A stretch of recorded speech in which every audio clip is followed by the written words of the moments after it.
And I think how that pertains to parenting is the same. When we are showing our children that we are willing to be self-reflective, it creates a safe space for them to be too, because they're watching us do it, as opposed to, I'm always right, I know all the answers, but I expect you to be self-reflective all the time. And like, that's just not a great environment for a kid to then feel safe making mistakes. That's really true. That doesn't set up a great dynamic. And that's why there's a modeling piece here too. If you want children who grow up to be adults who one day are willing to look at themselves when they maybe emerge from a situation that was hard, or you want to raise children who become adults who look at themselves and go, where can I keep growing and learning and developing? Then we have to first model it, because then it's not as scary either. It's like, oh, it's not scary to look at where I might have gone wrong there. My parents did that all the time.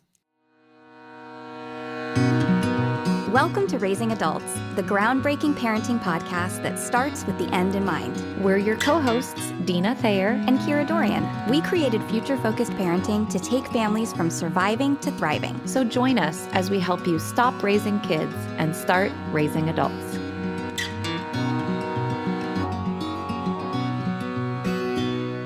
Welcome to Raising Adults. We are so glad you are with us again today. We welcome all you future-focused parents to Kira's laundry room and my office. And we're glad to be back with you today and want to just give you a heads up that we are headed into winter break time, and we won't be having a new episode for you for a couple weeks, but hang tight, because here's what's coming, and it's great. We're going to have a couple of key episode replays for you, and I think they'll be really relevant, because often we're home, or maybe even with extra family during this time of winter break, and so some things can crop up that we might want to revisit. And so we'll be replaying a really popular episode on sibling relationships and how to foster those, and what do you do with those sibling squabbles that sometimes arise. And we'll also be offering a replay of parenting on the same page, which is all about how do you go about really getting and staying on the same page with your parenting partner if you have one. That's right. And here's the good news, my FFPs. We are actually going to be releasing a new online program in the new year. It's going to be released in January, and it's going to be all about parenting on the same page. So that episode is like the tip of the iceberg. We've been doing a lot of public speaking on this topic, I think particularly because of the season of pandemic that we're in. People are really struggling with this issue. So we're going to release that course in January. So do have a listen to the episode that airs over the break. And if you like what you hear and you want more of that, then make sure you're a subscriber, because our subscribers are going to get early notification of the program and a discount. So if you haven't yet subscribed, you'll want to go to bit.ly/Raising Adults Podcast. So that's bit.ly/Raising Adults Podcast, all one word. That will get you subscribed to our mailing list and our newsletter. And then in January, when we release the program early to our subscribers, you will be notified first. So if you haven't done that yet, make sure that you do. Yeah, so it's so important. And you're right, it has been kind of extra popular right now, because I think the situation we're in kind of can highlight where parents might not be doing things similarly in their home, and that can create some friction. Also, just want to mention that it's applicable even if you are a single parent or in a blended family. We highlight a lot of ways to adapt those principles for those situations. So just be watching for that. If you're a subscriber, you get to know about it first, and you'll get kind of the sneak peek, tip of the iceberg by re-listening to that wonderful Parenting on the Same Page episode. It's been a really popular one. So as we head into this time, though, we picked today's topic really strategically. We're coming to the end of the year, which means then we start to think about a new year that's coming. And while a lot of focus in a new year is often on things like goal setting and what am I going to be doing? What are some, maybe some milestones I'd like to achieve? What we want to talk about today is looking inward, and that piece, that self-awareness piece of looking at maybe this year and what do you think went great? What do you think maybe didn't go so great that you might want to work on? Kira and I talk a lot about our growth areas. So there are things that we bring to the table that are definitely strengths, but there's areas where we want to grow too. And being able to take that peek at ourselves sometimes and look inward is so important. So as we finish off one year, come into the cusp of a new year, we wanted to just chat a little bit about this today as it pertains to your parenting. How do you look inward to then go outward into the world and be a better parent? Yeah, that's a big one. I mean, they're all big ones, but that's huge, right? Because then you have to face your own ish. And Yeah. no one likes that. No. Oh man, yeah, I love this topic because I do really think that self-awareness, not just in parenting, but just in life, is so important. It's something I know you and I are both really passionate about. I think it's one of the reasons you and I work so well together because we're constantly kind of checking and rechecking about how am I engaging with someone who thinks differently? Am I handling things in a way that feels good to my partner? Our listeners don't see us out or hear us outside of the show, but that's very much how all of our business meetings are, right? It's like, hey, I just want to check in about that thing. Just want to make sure that I didn't rub you the wrong way. Or we do a lot of like, hey, I just need you to know what's going on in my world today so that if I seem grumpy, it's not about you. Like those are all things that are about just being aware of who you are and reflecting on who you are and making sure that it, informs your own awareness of how you're moving through the world. Absolutely. That's a perfect way to put it. It does inform how you move through the world. So let's, as always, start with our why. What's your why, Kira, for why this is important to sometimes take a look inward? Well, I actually think that my ultimate why is really around being a good person. I think that the best people are people that aren't afraid to look inward. And so for me to be a good person, I have to be willing to do that. I have to constantly be willing to check and see what of my stuff is sticking on other people. What am I, sort of spitting out onto other people and it's sticking there. And so that relates to my parenting because obviously to be a good parent, I want to make sure I'm a good person first. Mm-hmm. And there's the modeling piece too. How do I teach my kids to be self-reflective? So many of us parent that way. I need to be doing it too. So they need to see me as a work in progress and that I see myself as a work in progress to be able to feel safe being their own work in progress. That's my why. I like that. So my why is that I think this is where you get your why. So hang in there. I know that sounds confusing, but I think when we know ourselves, we understand why we're operating the way we are. And so when we come up on a situation where maybe even if we didn't like how we handled it, we can still at least go, oh, based on what I know about myself, I know why I did that. And we can also then know why we're making the choices we like. And so I really wanted to teach my kids to be very aware of not just their strengths, but their weaknesses so they could understand why they were operating the way they were, but also to challenge those areas that maybe weren't so great. And so that we don't use understanding ourselves as an excuse either. It's not like, well, that's the way I'm wired, too bad. Be able to challenge that, to look inside and say, that's an area where I could do better. And so it's interesting for me because we talk all the time about our parenting whys. And really, that was mine. I think knowing yourself helps you know your why. It's like, oh, because I'm a person who cares about character, that's why that's my overarching why. Or because I can't stand spelling errors, that's why that bugs me when I have a typo.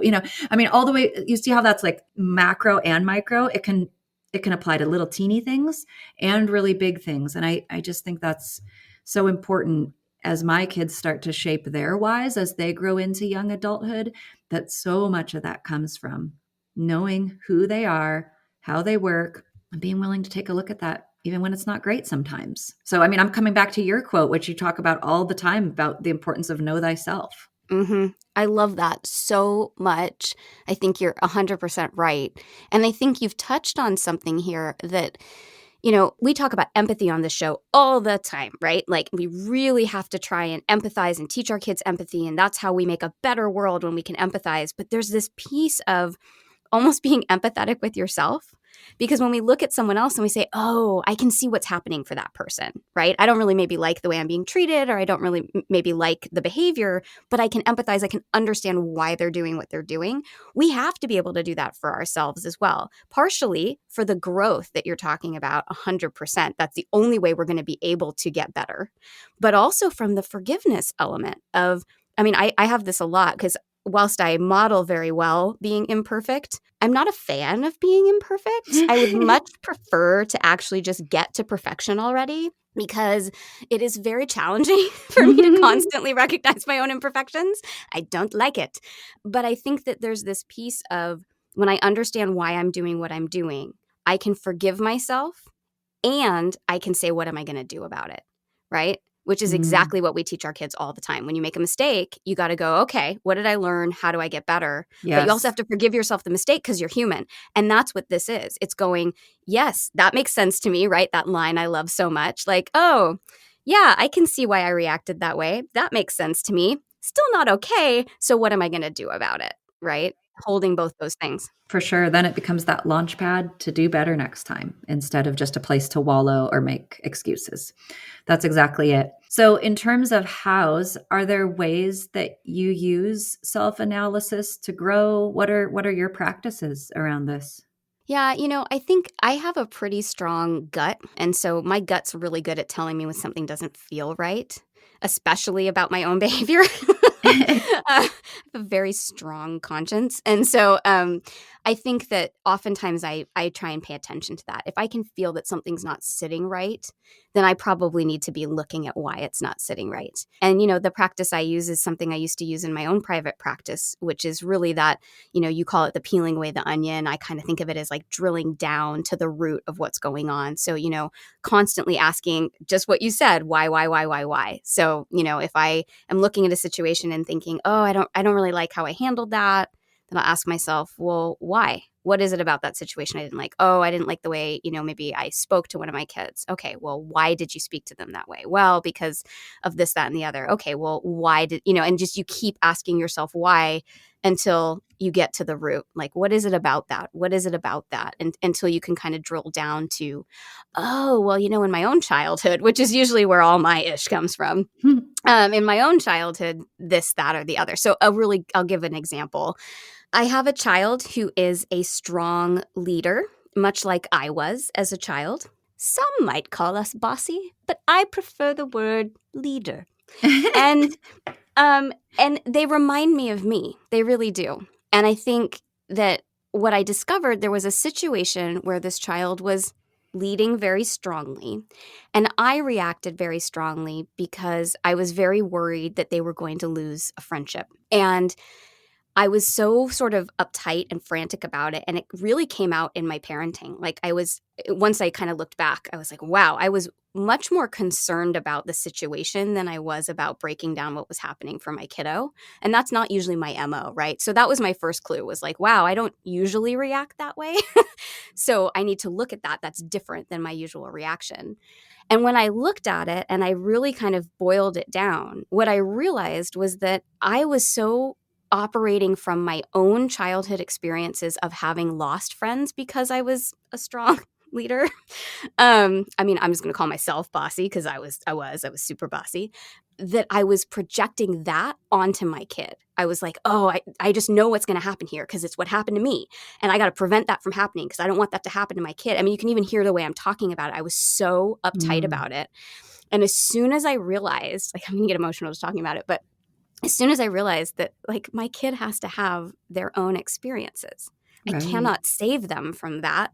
And even though I wish I could, it's also possible they won't have the same experience as me. And me projecting my stuff onto this child just caused tension between us. It did not solve the problem. It just made things worse. And so for me, as soon as I kind of got that gut reaction, like, wow, this feels really different. I don't like what happened here.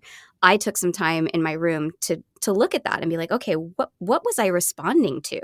Well, I was responding to my fear of that they're going to lose a friendship. Okay, well, what makes me think that they're going to lose a friendship? Well, I lost a friendship when I was a kid. And then it was like ding, ding, ding, and from there I could start to look at, oh, this is actually bringing up stuff for me that has nothing to do with my kid. So, I mean, Yeah. that's a long-winded example of where then turning inward helped me recognize it. And then just to finish up, and then I swear I'm going to stop talking. I was then able to go back to this child and say, hey, I want you to know what just happened here because it actually didn't have anything to do with you. I realized what was coming up for me was my own childhood experience, and that wasn't fair for me to put that on you. You get to have your own experience, and my job is to actually be here as you have those experiences to talk with you, to be someone you can lean on, not to be someone who makes you feel stressed about the situation that you're already stressed about. And so we were able to have a really great conversation. And I would say, on the whole, I parent very differently now around this topic because of that self-reflection. Right. It brought you to a whole new awareness. And that's a great how, listeners. Did you catch that? If you're feeling like something is off in your gut, even when it's about your own behavior, to really look at that and be willing to drill down to the core of it, get to the root of it, that can be really helpful. So, why don't we take a quick break and then I can share one of my hows? That sounds great. All right. We'll be back in a moment. Are you raising boys? If so, you're probably confused and overwhelmed, at least some of the time. I'm Jennifer L.W. Fink, parent of 4 boys. And I'm Janet Allison, teacher of many more. We're the co-hosts of On Boys Parenting Podcast, where we explore and explain boy behavior with a healthy dose of humor, insight, and inspiration. We share concrete, life-changing tips that we've discovered over the last 20 years of parenting and teaching boys. You'll also meet leading experts and best-selling authors. With listeners in over 100 countries, On Boys has quickly become a parent favorite. As one mom said, "I feel like I'm not alone on this journey when I connect with On Boys." Find On Boys on your favorite podcast platform or subscribe at onboyspodcast.com. Join us for real talk about parenting, teaching, and reaching tomorrow's men. So, one of the things that I do around this is an attitude posture that leads to action. So, let me explain that. My attitude posture around looking inward is having an attitude of what's next. And I've actually talked about this before on an episode, and I don't remember which one it was, that I've taught my children to be like this about chores. That if I give them a job to do, instead of like scurry away, do it as fast as I can and get back to playing, that they would come back to me and say, "I've finished. What's next?" And so there's this wonderful posture of how can I continue to help? And I want to take that posture with myself in terms of how can I continue to grow. So whenever I'm working on a specific area and maybe I feel like it's going okay, I'm going to ask, what next? And that has helped so much because it really keeps me from being complacent, not just in parenting, although certainly there, but also in my life in general. When I have this posture of, I want to keep growing, I want to keep developing. So I'm just like all about personal development. It really excites me and it intrigues me. And I know that isn't the case for everyone, but just being willing to ask the question, what next? Is there something else I can be working on? And then the second piece of that, once you have the attitude, is that it leads to actual action. So when you do identify maybe this thing you need to work on, to go ahead and get some resources around it, talk to somebody about it, or if it was a relationship issue, to circle back around and resolve that issue. I call it closing the loop. I think it's really important that we don't leave a bunch of partially open circles out in our world. Close the loop, go back around, admit where you had a misstep and ask for forgiveness if that's what's necessary, and describe how you're going to do better. What are those specific actions that you will do differently? I think that's really important. If it's more maybe just an educational or intellectual deficit, and I don't mean that negatively, I mean maybe you've found an area in your life that you need to learn more about to do a good job. Get some resources, get some books, listen to a podcast. So I really think the attitude is important, but it has to then lead to action. So I'm going to give also a practical example. And it does have to do with parenting, although it might seem a little bit tangential in how it does, but it really does. And that is with estate planning. I am not an estate lawyer. Let's just be clear. Are you sure? I am positive. I'm also not a financial planner. So that has been an issue for me. And as Scott and I have tweaked our will and our advanced directives and things over the years, I keep becoming maybe just more aware of my deficit in this area. And what's unique is, of course, with a blended family, we have different guardians for our children. Like if we were to both die, my kids aren't going to the same place his are. I mean, there were so many things. And so just one small example is that I really try to avail myself of the resources available. So when this came up most recently, because we have kids who are, starting to go past 18 and fall off needing a guardian, but we still have to decide, would they really be ready for 1/5 of an inheritance? Yeah, I don't know. So thinking about trusts and all that, I'm like, I know nothing about this. So I reached out to an attorney and I asked some questions. And I think that's really smart. Is there an expert in the field that can fill in the gaps where you're not an expert? And the other thing is, I bought a book about step family financial planning because it is very different from a traditional family. And so that's just an example where when I looked at what's next, oh, we need to revise our wills. I don't know what I'm doing. I got some resources around it. So it's that double posture of the attitude of what can I be looking for? How can I continue growing? And then take some steps into that. I love that. I love that. Wow, that is way more complicated, the estate planning, than than I would have even considered. It is a hot mess. But yeah, I mean, what a great example of like, it's okay to just own that. Like, I don't know. I need to know more and not be afraid of that. I think that's Right. fantastic. And it really does impact parenting because that's us deciding kind of our children's futures in advance. And we want to be really intentional about that, right? So it's not small. I think we're in such an interesting culture. Sorry, here comes the hike. I think we're in such an interesting culture these days of a world that sort of tells us that we're supposed to know everything and that we should know everything. And that, I think about like, job interviews or whatever. It's like you're not supposed to show that you don't know things. You're not supposed to admit that you don't know something or in classes or anywhere. I just feel like somehow we've been conditioned in the modern day that you're supposed to at least pretend like you know everything, act like you know everything. And actually it's not the best way to move through life. There's nothing more, what's the word I'm looking for? Like beautiful is the wrong word, but nothing connects me more to someone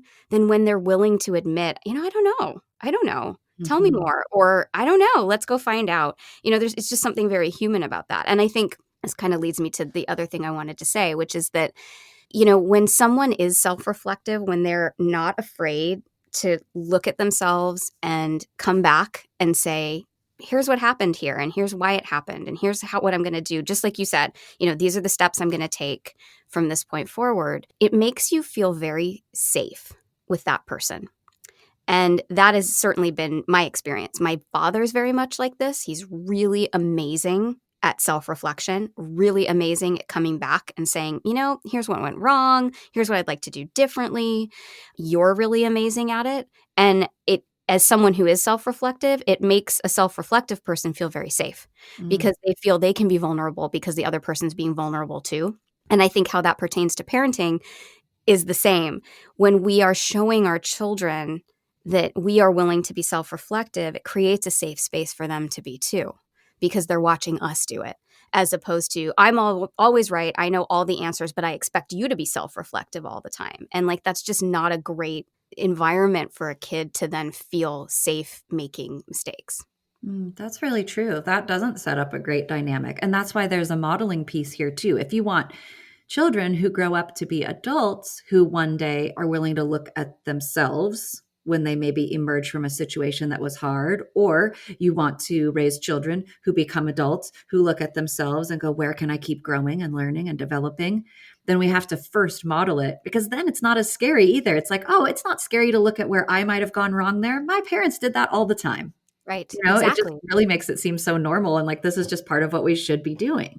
So I think that can be really positive. And it also lets us continue growing from, positive things and the harder things. It gives us a chance to like lay out our mistakes and look at them, but not necessarily judge. I'm not saying that. It's like really in a way to look without judging, to go, oh yeah, that happened, but just to learn from it instead of like, that was the worst. So I think there's also something really great and gentle about people who are willing to look inward, because they've also learned to look at themselves with a lot of care and concern and gentleness. And that takes practice. Because I think when I was first interested in this, when I would look at myself, it was more to criticize myself. If I'm really being honest, I feel like the growth area was, can I look inward and look at it objectively and then see the mistake as a growth opportunity and not a reason to berate myself, if that makes sense. It makes perfect sense. And this is actually, I think, worth talking about. So then if we're encouraging everyone, like, you got to look inward, then what are the ways that you cope with the feelings that come up when you do, because we're going to have them, right? It's not an if you have them, like you're going to. It's very, very hard, I think, particularly for self-aware people, because we're heightened, right? We're sensitive. We want to do right. We want to be good humans, which is why we're being self-reflective, and we are then constantly exposed to our failings. So there's a lot of feelings in there, and I think this is often why people aren't self-reflective, is it's very scary to go in there and go, oh, now there's this, and look at this, and look at that. It's just like Pandora's box of stuff, which is why people avoid it. So if we're encouraging people to do it, I'm curious what your coping skills have been as you unpack the box and go, oh, I have to look at that again. And oh, here's that ugly thing right there. What do you do to handle that? Yeah, well, it's kind of twofold for me, and one really does involve my faith paradigm. Is I have to come back to my value isn't in what I think about myself. And so that has been really transformative at times when maybe I actually couldn't get there by myself. I unpacked all the things and I tried my best to look at it objectively, and I still was like, I feel pretty awful about this. But to be able to recognize, okay, my identity isn't in that. Like, God is a huge fan of me no matter what. That's been really helpful, so that as I move through the feelings, it doesn't mean they're not there, but it just takes it out of the context of judgment and reminds me that my failing in this area isn't where my worth lies. So that's been a really helpful piece to lean on when I kind of can't get there, because sometimes I can't, and I'm just being honest about that. Like, I'm human, and sometimes all the work in the world and all the great self-development doesn't get me to a place where I'm like, I'm really comfortable with that flaw. I just don't always get there. But the other thing that I do that I think is helpful when I'm having a lot of feelings around that is I use my community. I have had to admit at times, because of this work we do, in fact, to give an example, there are times where we do an episode and I feel like, gosh, in that particular area, I'm actually kind of falling down right now, and I have kind of imposter syndrome. And I will talk that through with trusted friends, with my husband, with my mom a lot, who parented me, and just get that reassurance. And that can be really helpful in just getting some real live comfort, so to speak. Sometimes I think of this story where a child was being talked to about how, like, God is with you. And they were like, I don't get it. I can't see God. And the kid finally said, but sometimes I just want God with some skin on. And I feel like my friends and community can be God with skin on for me sometimes, to just say, you know what, you're still amazing. And actually your mistakes make you relatable. Who wants to listen to a podcast host who has all her ish together? Whatever. But I mean, sometimes that helps if I'm just feeling down, to get some encouragement from people who know my mistakes and love me anyway. Isn't that special? I mean, that's a special group. So just two quick things. What about you? Well, I asked because I don't think I do this very well. And I think I'm in a real season of, I think I'm realizing that. I think I'm in a real season of going, wow, I am a self-reflective person and I'm committed to being one, but I don't like how I feel when I'm self-reflecting and I don't cope well with it. And I think there's, a couple pieces for me that contribute to that. One is being in the theater industry for most of my life. I mean, I started performing when I was 3, and I haven't even officially left the business because I still do voice acting, but like in terms of leaving the world of like auditioning in front of people and performing in front of people, I was in that world for 30 years basically. And that is a world where absolutely someone else's opinion of you really matters. Sure. Like, I mean, my parents could tell me till they're blue in the face, like, don't worry about what other people think. But then you're in a business where you absolutely have to care what other people think. And so I think I'm realizing that my identity is very wrapped up in that. And I'm realizing how important it is for me to be liked, which I think might surprise a lot of people because I am such a bull in a china shop that people assume that I don't care, but I really do. Like, I really, really care. I don't care if we agree, but I really care that you like me. So that's a very complicated feeling, because then when that stuff comes up for me, less so with my kids, because I feel like we are learning together and the modeling piece is so important that it can kind of offset things a little bit. But certainly in my interpersonal relationships, I spiral pretty fast into a deep, dark place about what a terrible human I am, always with a commitment to do better, which is good. And I think that's part of it. And then I think the other thing is actually the story that I told earlier. I think, up until a certain age, before I lost this friendship, I didn't care what people thought. And then suddenly it was like, oh gosh, I could actually like lose relationships over this. And so now I think that was a major life event for me as a child, and really colors how I feel about my own failings and shortcomings. So That's sorry, hard. listeners, you got my therapy session today, but No, that's that was definitely, great. as we're coming into the new year, that is something I am deeply committed to working on, because it doesn't help me, it doesn't serve me to spiral like that, and I think it impacts in these little areas where I could be better if I had better coping skills for it. So thanks for sharing your tips. I will be taking them. And I can be one of your community people. I love that. That's wonderful. You're already one of my community I know people. you and I love you. So let me know if you ever need that. And here's the great thing. I just thought of a great acronym.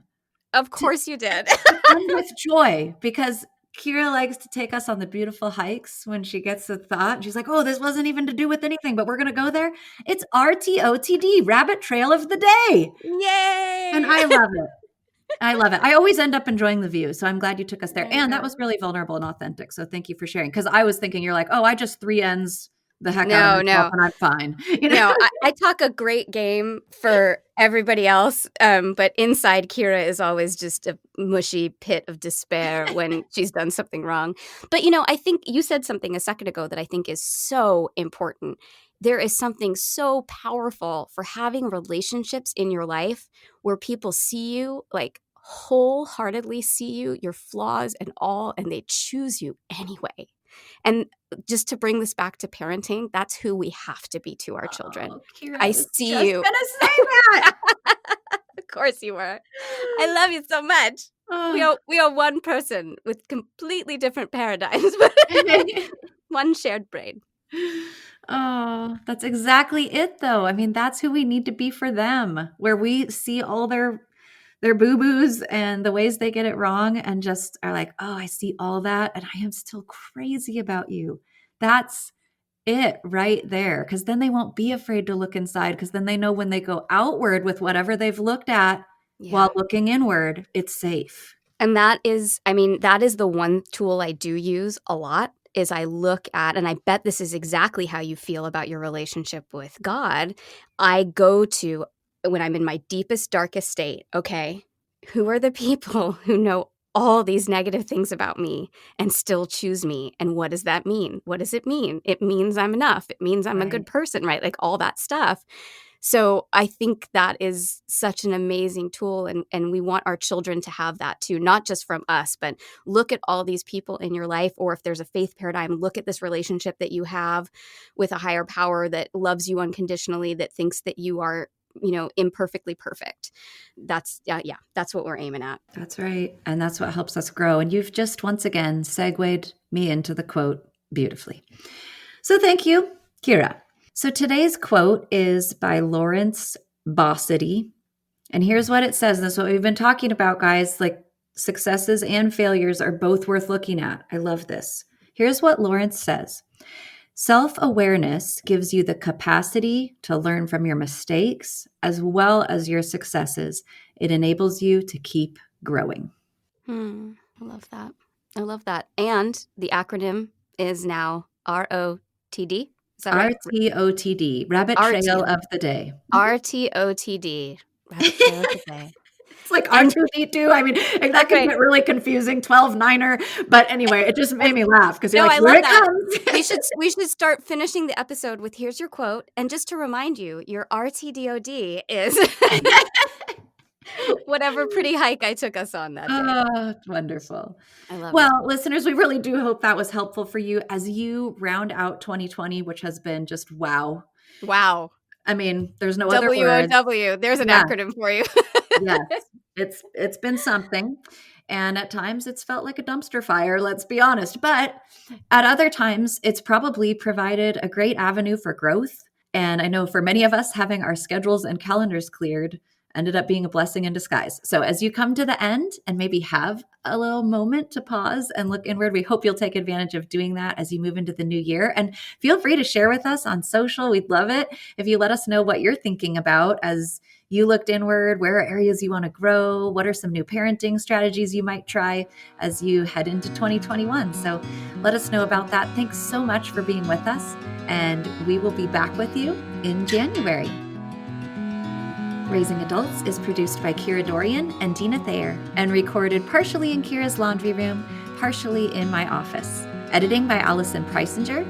Music by Seattle band Hannah Lee. Thanks so much for listening.